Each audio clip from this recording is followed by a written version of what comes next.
우리 중 많은 사람들이 이런 문제를 가지고 있습니다. 우리가 비밀한 장소에 갈 때 육신이 투덜거리며 나가자고 말하도록 허용합니다.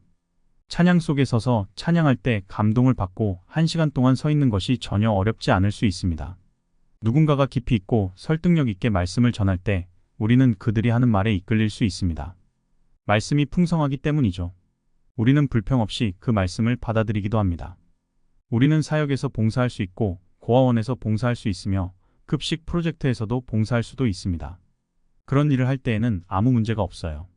우리가 기도하려고 할 때 육신이 불편해지는 이유는 기도가 육신의 죽음이기 때문입니다.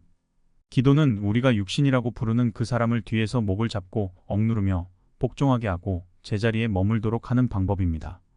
이제 빌립보서 4장으로 가봅시다. 이건 정말 강력합니다. 물론 하나님의 말씀은 언제나 강력하지만 특정한 시즌에 특히 더 눈에 띄는 것들이 있지 않습니까? 그래서 여러분께 빌립보서 4장 6절과 7절을 보여드리고 싶습니다.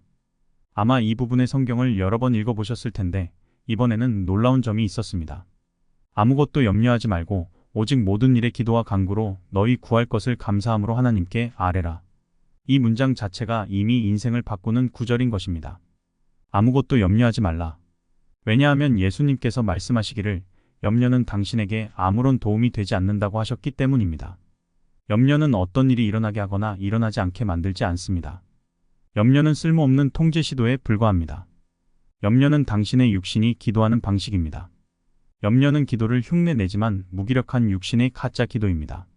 그러니 아무것도 염려하지 말고, 즉 무언가를 통제하려고 하거나 이해하려고 하거나 어떤 일이 일어나지 않게 하려 하거나 일어나게 하려고 애쓰거나 강제로 해결하려고 하거나 싸우려고 하지 말라는 것입니다.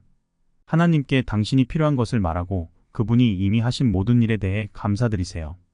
여기서 성경은 당신이 하나님께 요청을 하면서도 감사할 수 있음을 분명히 말하고 있습니다. 어떤 결핍적인 사고 방식에 사로잡혀 다른 사람이 고통받고 있기 때문에 당신은 직장이나 자원, 건강에 대해 기도할 수 없다고 생각하지 마세요. 누가 하나님께서 기적을 다 써버렸다고 말하고 있습니까? 제가 시카고에서 사역을 하던 때가 기억납니다. 맨 앞줄에 지팡이를 짚고 앉아있던 여성이 있었는데 그녀는 분명히 치유가 필요해 보였습니다. 그걸 알아차리는데 특별한 지혜가 필요하지 않았습니다. 그래서 제가 제가 기도해드려도 될까요? 라고 물었죠. 그녀는 아니요 라고 대답했습니다. 저는 다시 확실하세요? 라고 물었더니 그녀는 절대 안 됩니다 라고 했습니다. 그녀는 저는 다른 사람을 위해 기도해 주길 원해요 라고 매우 고조된 상태로 말했죠. 다른 사람들을 위해 기도해 주세요. 저는 이 앞줄에 앉아 고통을 겪을게요. 그들이 기적을 받도록 하나님께서 그들을 만지시도록 하고 저를 신경 쓰지 마세요. 그때 저는 더 젊었고 지금도 물론 젊지만 그때 저는 지금만큼 신중하지 않았습니다. 그래서 제 첫 반응은 이렇게 말하는 것이었죠. 부인, 예수님께서는 기적을 다 써버리신 게 아닙니다. 그렇게 말하지 말았어야 했습니다. 조금 비꼬는 말투였으니까요. 그 여성은 일어나서 예배를 떠났습니다. 그리고 우리 중 몇몇은 그렇게 생각합니다. 우리는 하나님께서 기적을 행하실 능력이 한정되어 있다고 생각하는 사고방식을 가지고 있습니다. 그래서 내가 여기에서 뭔가를 받으면 다른 사람에게서 무언가가 빼앗길 거라고 생각합니다. 그러나 약속하건대 아버지께서는 당신의 요청을 꺼리지 않으십니다.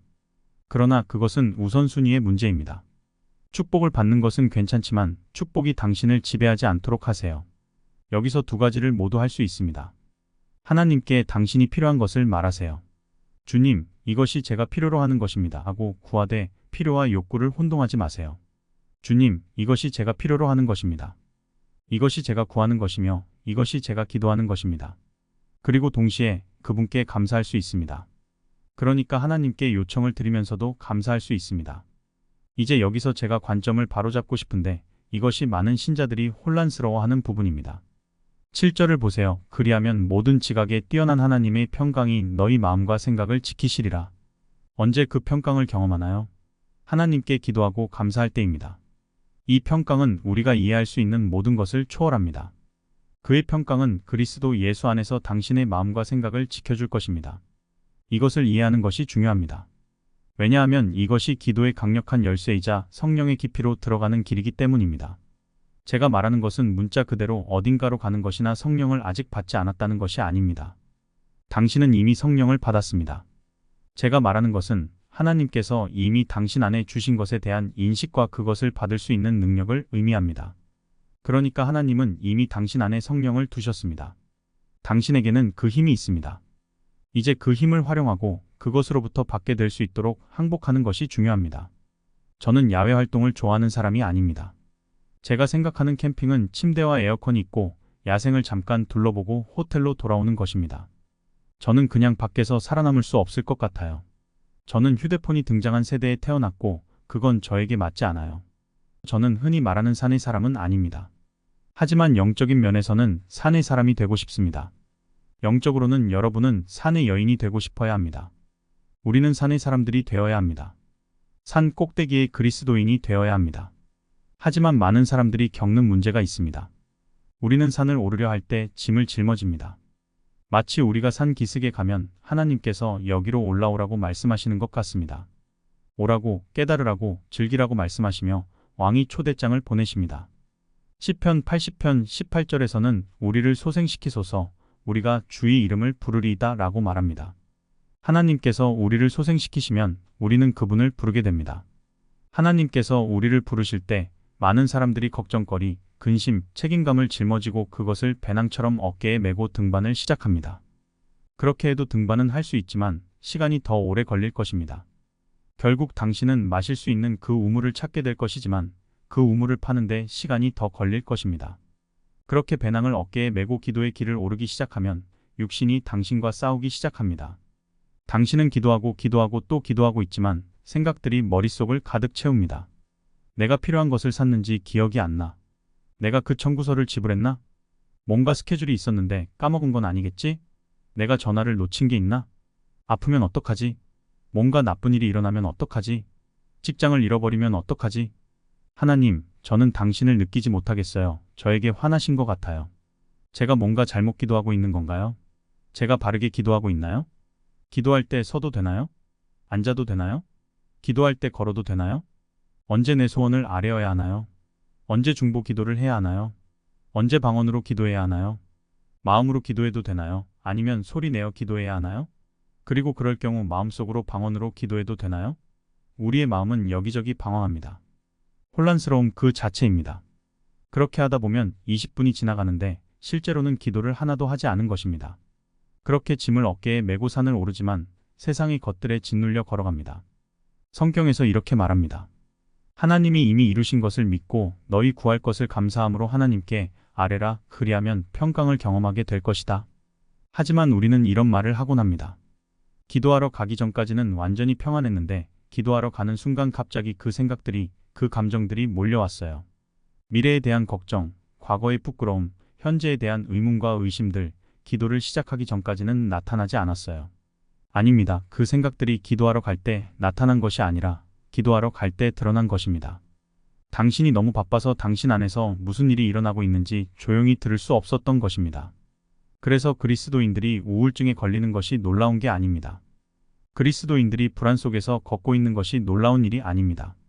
그리스도인들이 혼란과 두려움, 고통 속에서 걷고 있는 것이 놀라운 일이 아닙니다. 하나님께서 우리를 부르셔서 산에 오르게 하실 때 우리는 그런 염려들을 뒤에 남겨두어야 하는데 우리는 마음과 생각을 혼란스럽게 만드는 이 모든 것들을 허락하고 있는 것입니다. 저는 순진하게 행동하라고 말하는 것이 아닙니다. 책임감이 사라진다고 말하는 것이 아닙니다. 그 책임을 다하기 위해 실천해야 할 무언가가 없어진다는 것도 아닙니다. 제가 말하는 것은 당신이 하나님의 산에 오를 때 당신의 짐을 그분께 맡길 수 있다는 것입니다. 그리고 그 짐을 그분께 맡기면 평안이 당신을 채우게 됩니다. 우리는 기도하러 가지만 짐을 지고 있습니다. 혼란스러운 생각과 의심의 소용돌이 속에 있습니다. 그리고 우리는 그 짐을 그분께 맡깁니다. 배낭을 벗어 그분께 드립니다. 그것이 바로 기도로 요청하는 것입니다. 하나님 여기 있습니다 하며 맡기면 하나님께서 그 모든 것을 받아주시고 하나님의 평안이 우리의 마음을 채우기 시작합니다. 그리고 우리는 훨씬 나아졌어요. 감사합니다. 하나님 내일 또 뵐게요 라고 말하며 자리를 떠납니다. 하지만 잠깐, 왜 그때 떠나야 하나요? 거기 머무르세요. 짐이 내려졌을 때 그것이 기도의 끝이 아니라 시작입니다. 왜냐하면 이제 방해물이 사라졌기 때문입니다. 이제 혼란이 사라졌기 때문입니다. 이제 배낭을 내려놓았으니 산 정상으로 올라가기 시작할 수 있습니다. 그래서 하나님께서 여기로 올라오라고 말씀하십니다. 평안은 계시의 전조입니다. 내가 그 평안 안에 거할 때 계시를 받습니다.